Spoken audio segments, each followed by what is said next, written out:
একটি ছোট গ্রামে এক গরিব বৃদ্ধা থাকত এবং তার বাড়িটি ছিল খুবই ছোট।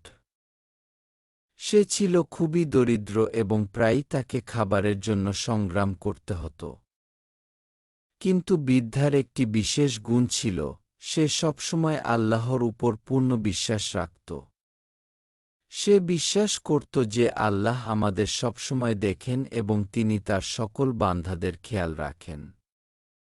এবং বৃদ্ধার খেয়ালও মহান আল্লাহ তাআলা রাখবেন।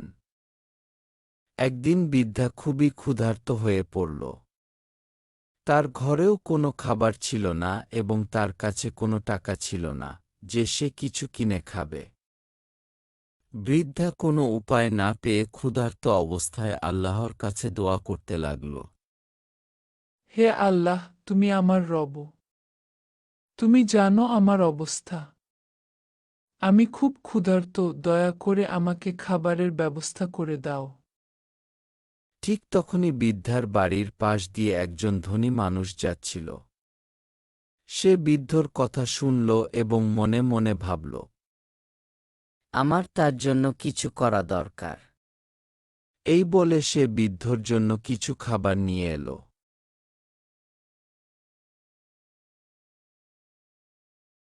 ধনী মানুষটি বৃদ্ধার কাছে গিয়ে তাকে বলল,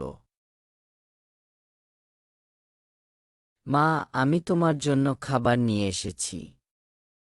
আমি তোমার কথা শুনেছি, তুমি আল্লাহর কাছে প্রার্থনা করছিলে। হয়তো আল্লাহই আমাকে আপনার কাছে পাঠিয়েছেন। বৃদ্ধা খাবার পেয়ে খুব খুশি হল। সে আল্লাহর প্রশংসা করল এবং বলল, আলহামদুলিল্লাহ। হে আল্লাহ, তুমি আমার দোয়া কবুল করেছ। বৃদ্ধা হাসিমুখে ধনী লোককে বলল, আমি আল্লাহর উপর বিশ্বাস রেখেছিলাম। আমি জানতাম এই সব কিছুর মালিক মহান আল্লাহ আমাকে খাবার পাঠাবেন, আর তিনি তোমার মাধ্যমে আমাকে সাহায্য করলেন।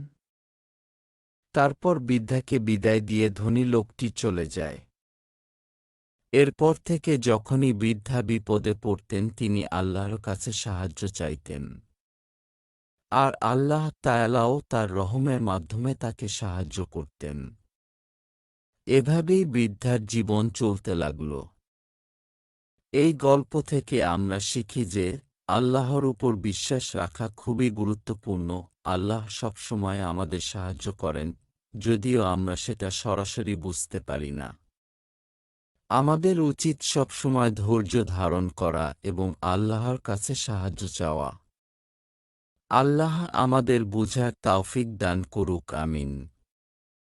গল্পটি ভালো লাগলে লাইক, কমেন্ট ও শেয়ার করবেন।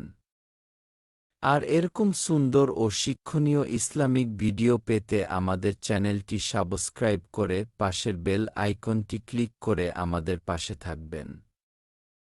ধন্যবাদ।